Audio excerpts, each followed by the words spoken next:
Show us how social TV works, even though social TV for me has a different connotation than web TV. Tell us, what's the difference? Yeah, it certainly has. And I personally believe TV has been social forever. So, but let me, is this the right thing? Yeah, it is. Yeah, thank you for having waited for me for a second, and apologies for being late. I feel a bit strange because when you have like the speakers before you who are like international and from the US and they have all these great statistics, global, world dominating statistics. I'm from Cologne, from Germany. We are very, very local and we are only based in Cologne and we do apps. I mean, you see like this, all this great technology which we've heard about today. I'm somewhat thrilled because sometimes we think like, oh, we just do apps. We just build those apps. Is that enough? But honestly, it's a privilege to working on those apps because everything we saw today is actually delivered to consumers through apps, through these pieces of software that run on mobile devices. And we are doing just that. We are only focusing on building this, establishing this last piece of the experience. And we happen to have a focus in TV and media-related apps. We are not just doing that. We're doing lots of different apps, but more than 2/3 of our business is closely related to second screen and television apps. And one of our largest customers is the media group RTL, which is Europe's largest mass media company. And we built some 20 second screen apps for them, primarily for their flagship shows like Pop Idol and X Factor, and those that have a very, very broad reach. And today I give some real world examples, not so much statistics. I think we've heard lots of statistics today and we all believe in that social media is tremendously shifting how we do many things. But I try to give some examples of stuff that really works and works in Germany. And I emphasize this because we are in Europe and we saw lots of examples that work in the US. And Germany is known to be, well, a little bit over-concerned when it comes to privacy. And I always get a question from our customers like, well, yeah, that's great. It all works in the US. It's all big numbers. Does it also work in Europe? Does it work in Germany? So all the examples we see today are real world applications that are out there that are used by a European audience. And let me just, I have to catch up a bit with the slides here because I'm late in time. So let's look into social TV and what it actually is. Some people tend to say, well, is it the end of TV? Is it disrupting TV? We don't believe that. And in fact, the number of hours people spend on watching free TV, just leaning back and consuming TV is increasing. It's not decreasing. It's not the end of TV.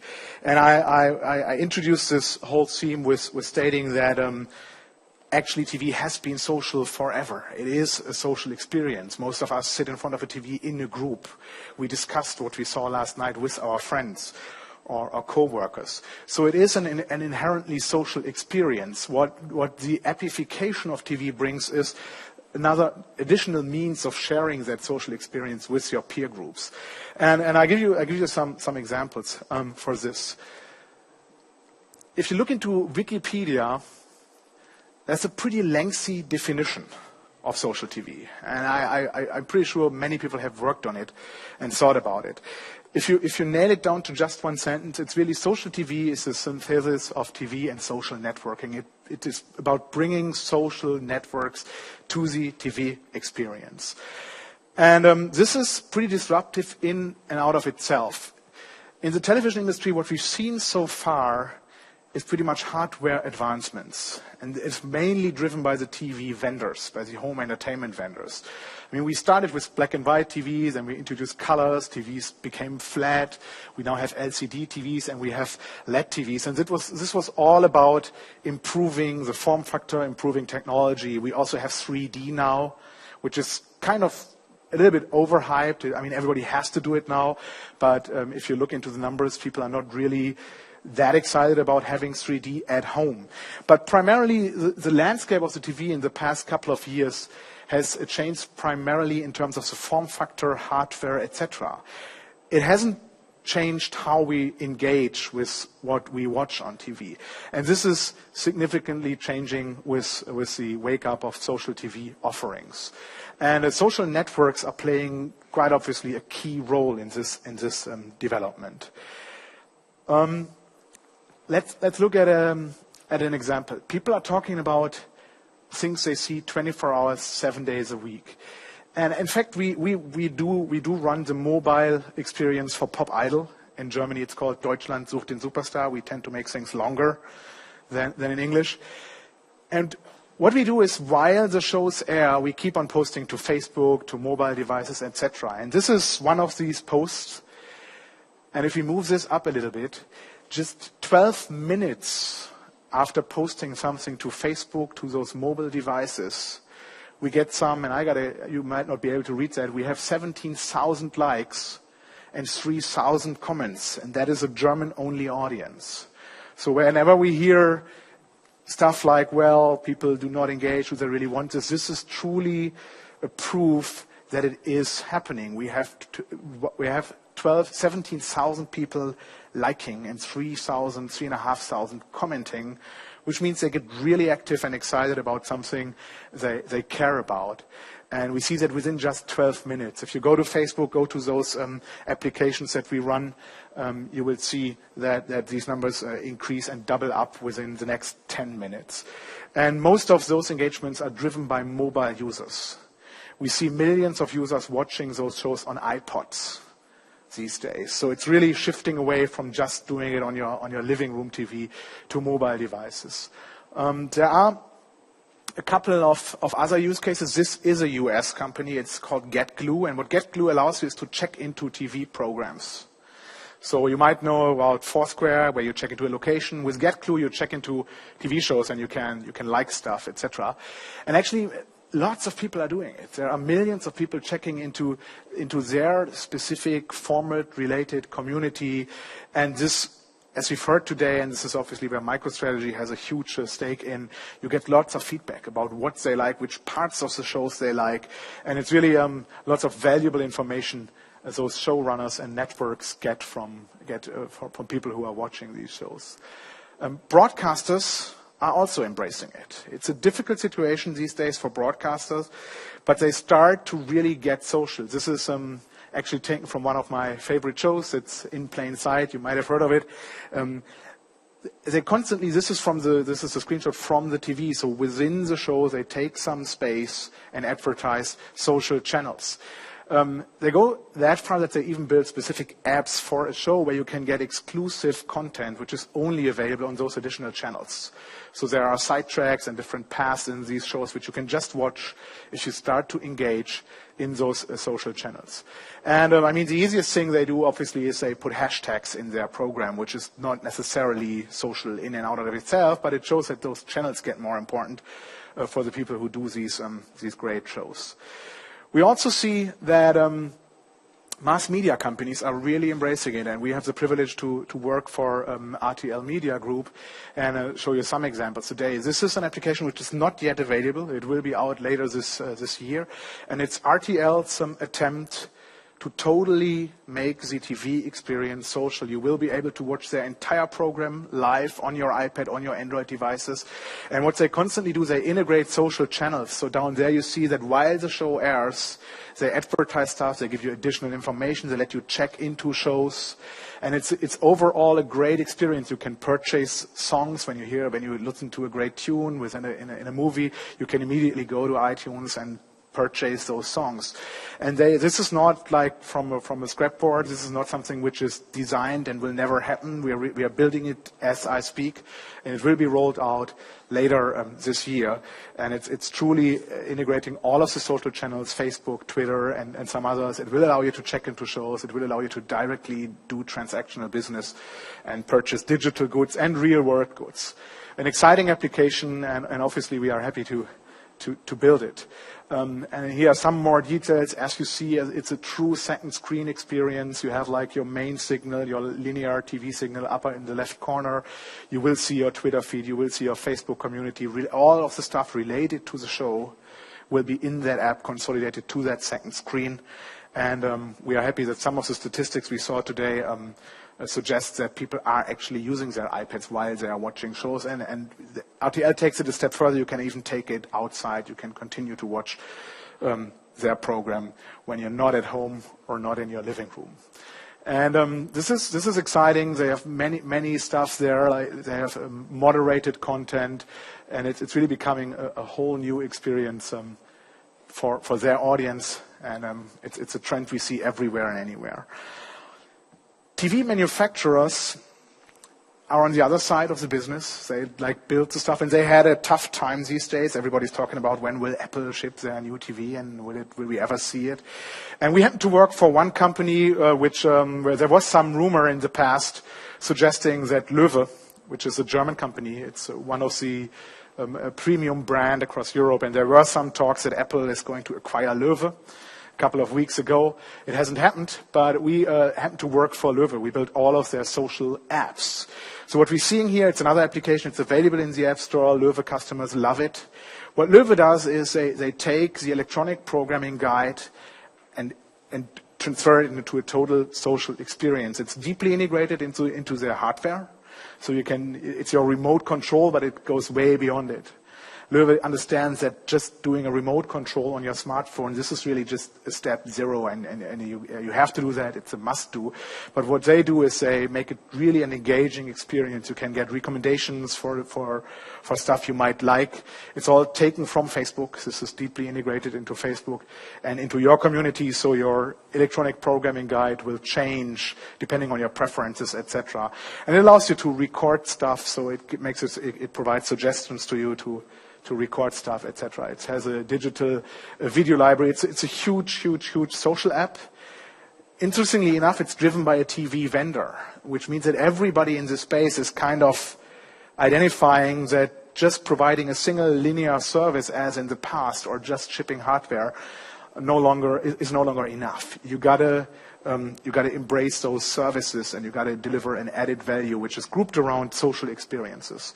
And as I said, we see that from showrunners to program and production companies up to TV vendors. It's a pretty interesting space to be in. How big is this? Well, I don't know whether you can read this. Facebook and Twitter user numbers are comparable to the biggest TV audiences. This is interesting. The level of engagement on Twitter and Facebook while some shows airs is as big and as relevant as the TV audience. And this has changed over the course of the last 2 to 3 years. When we were first talking to RTL a couple of years ago, the TV guys, I'm sorry for that, but the TV guys were like, well, mobile, we don't care. We reach 40 million people in Germany, in German households. How many iPhones are out there? We were talking about numbers. But what they start to recognize is the relevancy of those people. And they for the first time, they think of their audience as being customers. I've never heard that before. When we talk to broadcasters, they are always like, yeah, this is the audience we broadcast. Now they start to narrowcast to customers as opposed to broadcast to an anonymous audience. And they see value in it, and at least RTL is investing lots of money in different efforts, and they are keen to experiment. So it's no longer like, oh, we don't want to do that, we want to protect our incumbent model. It's really going into a direction where they try and they allow to fail, which is also pretty new in that industry. And they start to take risks to make TV more social. It's also nearly 2/4 of US consumers multitask while watching TV. We have heard this before. 42% are online, 29% are using smart devices, and 26% are sending instant messages, which obviously also always means that they take away some of their attention from the linear TV and put it into different things. And obviously in models where your business model is based on advertising, which is in most of the private broadcasting stations, that is the case.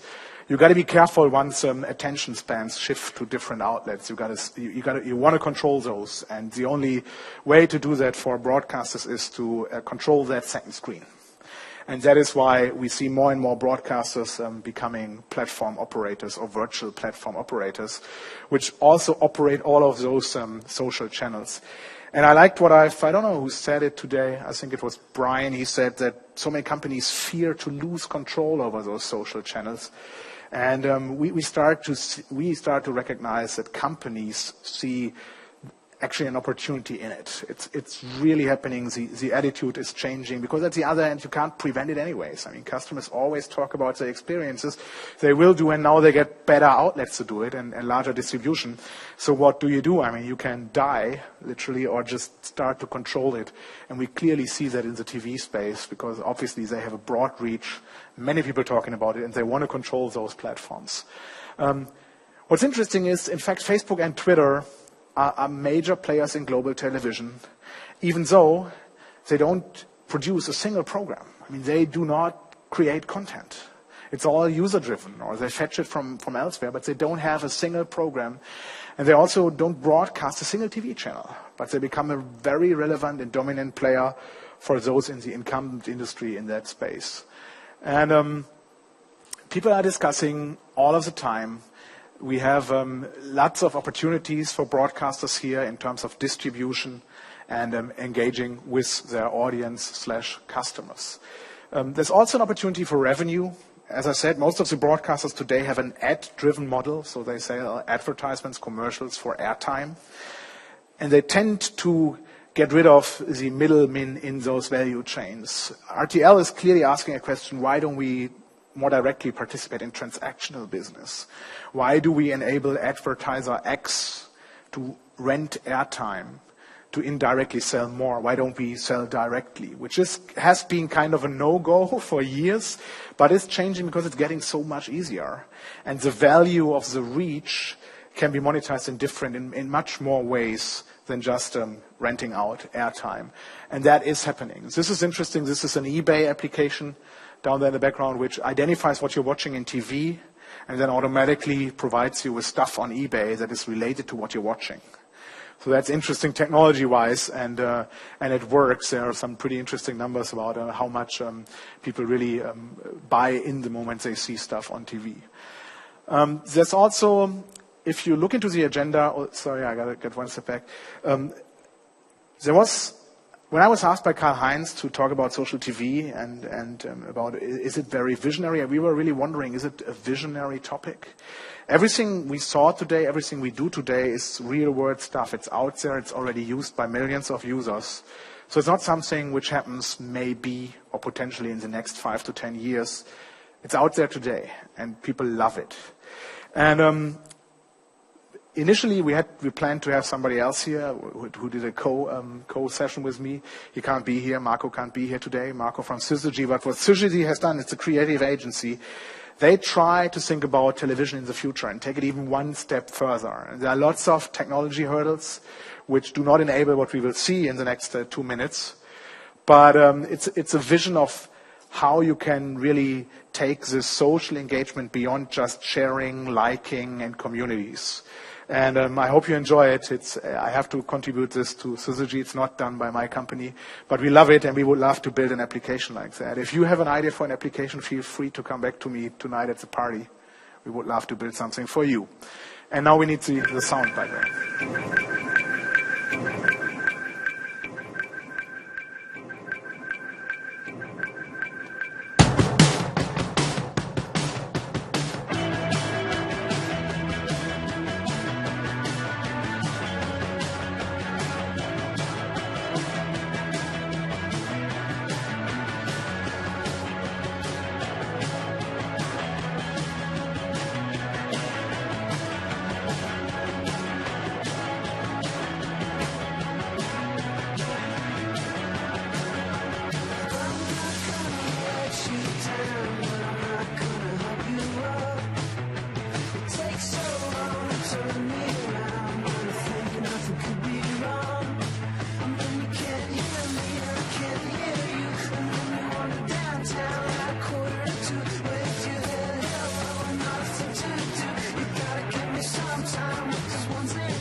yeah, pretty amazing vision. Not yet available, but we're working on it.